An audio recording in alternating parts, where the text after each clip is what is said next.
Hey everyone, Mark here from a Nerd Named Mark podcast, doing something new that I told myself I was going to do this, and because of the timing and obviously the t-shirt, I am actually going to be reviewing a show as it's airing every week. That's right, Way More Power Rangers, Dino Fury, episode 1, the series premiere just dropped a couple hours ago. I was asleep because of Pacific Standard Time, so I woke up, made my coffee, decided I'm gonna watch this episode. Once I got my editing done for everything else I was working on, I was like, all right, it's time for a review. Took some notes, and before we get into the actual me going over the episode, I want to say I haven't watched anything Power Rangers related since Lost Galaxy. Like I went through the whole main story arc line of, Mighty Morphin, Zeo, Turbo, Alien Rangers, let's see what else. In Space, Lost Galaxy, and then I did Dino Thunder because I consider that canon because Tommy came back. I did I watched a few episodes here and there of like Super Mega Force, and then I tried whatever the last one was that just came out. Uh, or the one before Beast Morphers. No, Beast Morphers. I watched the first couple episodes and I was like, didn't finish it. But this one got me excited. Like I saw the stuff showing, ahead of time, the stills, the trailers, theme song announcement, and I was like, you know what? Something about this show this time around works for me. So I'm going to watch it. I'm going to give it the old college try and see how far into the show I can make it watching it every week. So, first episode is called Destination Dinohenge. And I was like, okay, cool. So we start off with our main Pink Ranger, Amelia.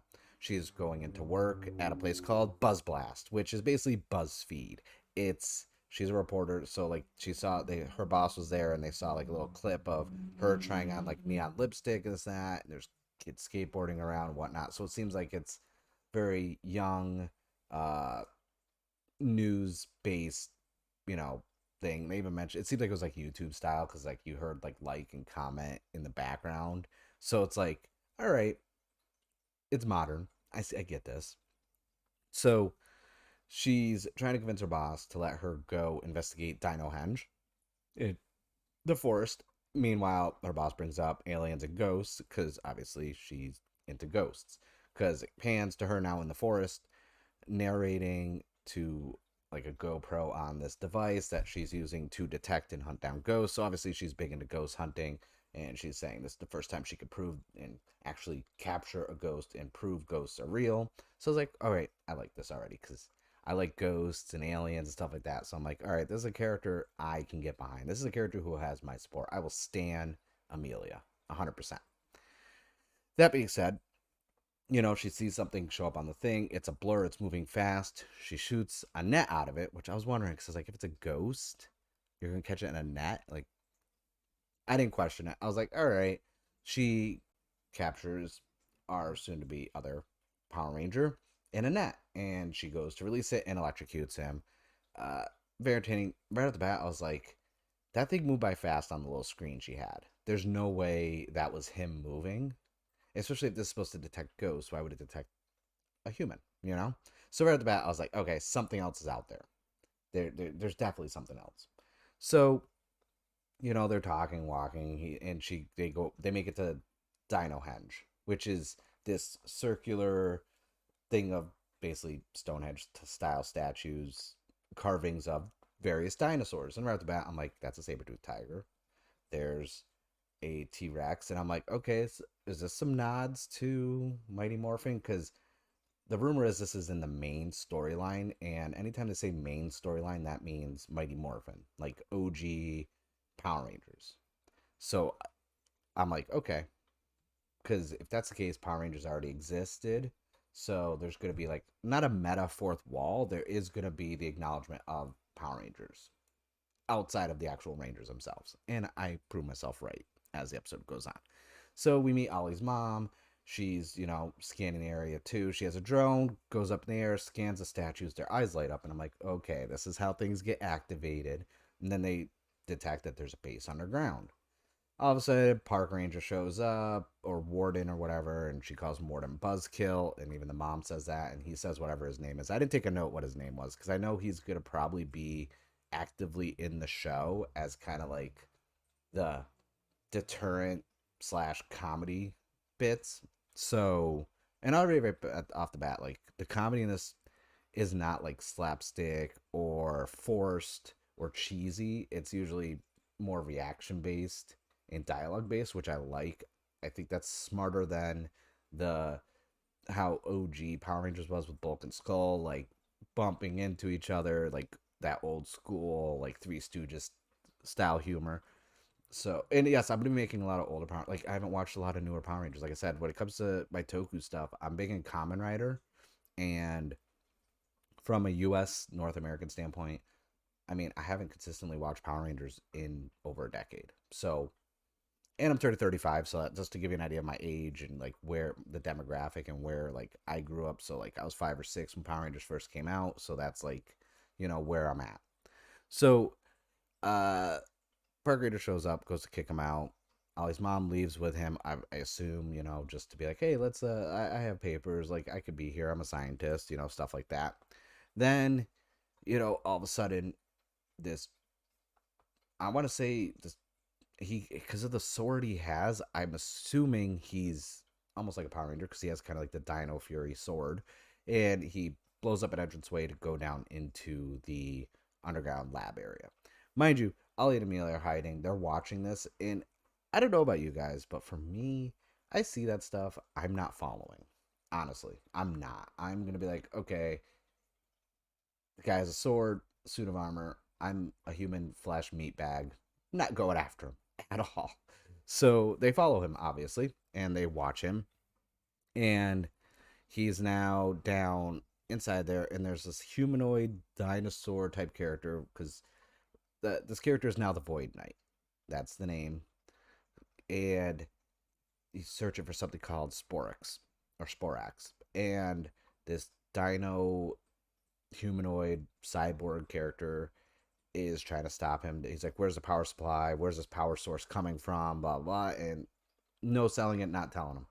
And then you see she opens up a case. There's a Red Ranger that she's trying to wake out of, I assume, like a cryostasis. Not happening. Because he attacked it. Now the button, everything's broken. Uh, he goes to strike down Dino Borg. That's her nickname now, Dino Borg. And Ollie grabbed one of the Dino Fury swords and stops it and parries him. Then we see Dino Borg grabs like a little thing and goes to throw it, like put that in the sword, activate it, the Guardians, because there's these Guardian statues with swords like surrounding the middle. A lot of circular statue stuff in this show so far. I don't know if that's gonna be a theme or something I'm reading into. I don't know. But they throw it, Void Knight catches it, he's like, nope, they're under my control, puts him in his sword, slams down on it, and now all of them are coming to life. Now Ollie and Amelia both have swords, and Void Knight is now looking around for these Sporax and the power source while they're going to fight these. One nod, I took a note of this because I took notes because, my memory, I'm older, I noticed that they actually talk to each other, Amelia and Ollie, about their actual fighting experience. Because Amelia's like, how are you fighting? I took 3 years of martial arts. And then Ollie flat out says, I took 6 years of fencing. So right off the bat, I'm like, we're going to explain why they know the moves they do and that they actually are like this is their experience level. Like it's not instantly like they can morph in all of them, no martial arts and can fight. Because that's one of the things I appreciated about the original Mighty Morphin Power Rangers was, say, Billy, the first, you know, part of season one, he was kind of like, and like he would duck down scared, and like the putties would bump into each other, or because he had the overalls, and like someone would grab the overalls, pull him back, and he would move out of the way. Like I liked in Zach, he was a dancer, so he knew like the dancing martial arts, whereas Jason was the martial arts instructor and a champion. So I liked how every character felt like they were different with their fighting styles. It was like we all know martial arts, we all know kung fu, Matrix style. So this one, you could see Ollie as someone with fencing. He was really good with the sword compared to Amelia, who was good with the martial arts side, okay with the sword. So I was like, I'm enjoying, like, already right at the bat, they set a lot of character depth and details to who they are. Um, Eventually, Dinoborg, I'm eventually going to know their name. And then I'll stop calling them Dinoborg. The comments, I'm sure you guys will be like, Dinosaur Cyborgs name this. Please let me know the name because I might rewatch the episode after this and then be like, I should have just watched it one more time. But I did watch the episode like 2 hours ago, and so it's not 100% fresh in my mind because I've done other things since then. But now Red Ranger shows up, starts fighting everybody. Like, one thing I will say I appreciate, the music and the score for the fight scenes are really good. It's not like super upbeat and fast paced, but it does fit the pace of the combat right, and it's just subtle but strong enough to like really make those scenes look good. And so obviously, Red Ranger starts basically beating um the Guardians, and then Ollie and Amelia, they now morph because they were throwing their things from Dinoborg. They put it in the thing and they morph. I love the fact that instantly they flat out like fangirled and fanboyed like when they became Power Rangers, and especially with like one quote that was let's see, I took a note of it. What other powers do we get? And then Amelia's just like, have you seen the news? We get Zords. So obviously Power Rangers already have existed in one way or another in this universe. So that's another reason why I think this might be the main universe. So fighting ensues. Now we have three Rangers. We have pink, blue, and red. I really like that they didn't over like congest it with giving us all the Rangers right off the bat. I do like this trend that I've noticed from when I did my research, that starting off with three Rangers, then adding to the team. I'm okay with that. I think from a storytelling standpoint, it gives us more time to learn more about these characters and get some depth to it. So they're fighting. Void Knight escapes after the uh, thing with all the Sporax gets broken, and they all fly out of the base. They chase after him. He causes a cave in, so they're stuck. Now he's outside, and all the Sporax fly away except for one, which hatches in front of him. And then he's like, okay, we got to destroy the Power Rangers, and we need the rest of those Sporax. Now, Red Ranger, who is Zato, he's an alien. He's been in slumber for 65 million years. And I'm like, okay, I get this. And then we get a flashback scene where he explains everything, the Sporax, and he was a group of knights fighting. The morphing masters show up and give them powers and also give them Zords because the Sporax get big. That's something I'm going to touch on right when I finish off like the rest. So after they do everything else, he figures out who they are because he's also a telepath. So when he touches them, he knows their name and what they're all about. He explains that the Sporax, they're gonna go and spread out and like basically hide until they're ready to hatch, and the monsters are gonna show up. And then they end with, hey, we're gonna begin training. The Morphin Masters thing is what really got me in this episode because the second they were mentioned and they floated out, new design obviously, but I'm a huge fan of the Boom Studios Power Ranger comic books. I have, well, they're on the shelf over here, the trades, but I also have all the individual issues. Shattered Grid was a big story arc where they actually first mentioned the Morphin Masters. What they exactly said in the comic was the Masters cannot involve themselves in the affair of man. They feel strongly that it is not their place to determine the fate of worlds or existence. For that matter, the choice belongs to its people. So the Morphin Masters are kind of like the Watchers from Marvel.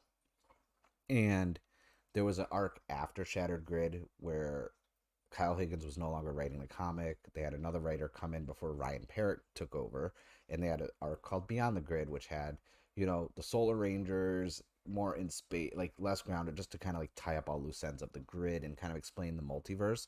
And in Beyond the Grid comic books, uh, they are more of the overseers of all the Power Ranger realities. So at the same time, this might not be the main timeline, but the Morphin Masters might, you know, they oversee all the different realities because there is the morphing grid and it is technically a multiverse, but I don't know how deep they're going to go in this show to it, honestly.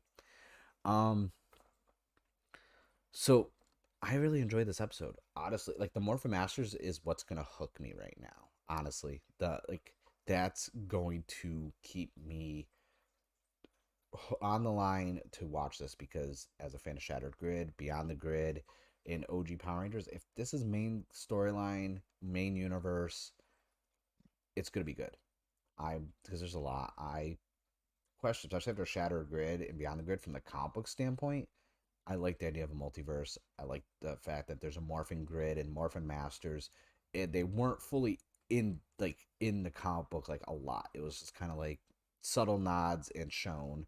So I'm really curious. As of right now, like I said, that's episode one. I'm gonna try and get the reviews, not to be this long. I'm gonna try and get them shorter. I'm not used to reviewing episodes like one at a time. I'm used to reviewing like movies and games and comics. So that's it for episode one of Power Ranger Dino Fury Destination Dinohenge. Did you guys check it out? What did you guys think? Like I said, I this is my first time getting back into Power Rangers, a new show anyways, in over like a decade, really long time. So I'm just like kind of excited. I'm actually enjoying it. I even put on my Power Ranger t-shirt. So let me know what you think in the comments below. Be sure you like, comment, and subscribe to the channel. I do a lot of other tokusatsu stuff and comic book stuff, video game stuff, but I will be doing weekly Dino Fury reviews for as long as the show is, I guess appealing to me. Even if it's not, I will watch it and review it, obviously. But as of right now, I'm hooked. Like, I want to see more. I want to see episode two. So, thank you for watching, and I will see you guys in the next episode.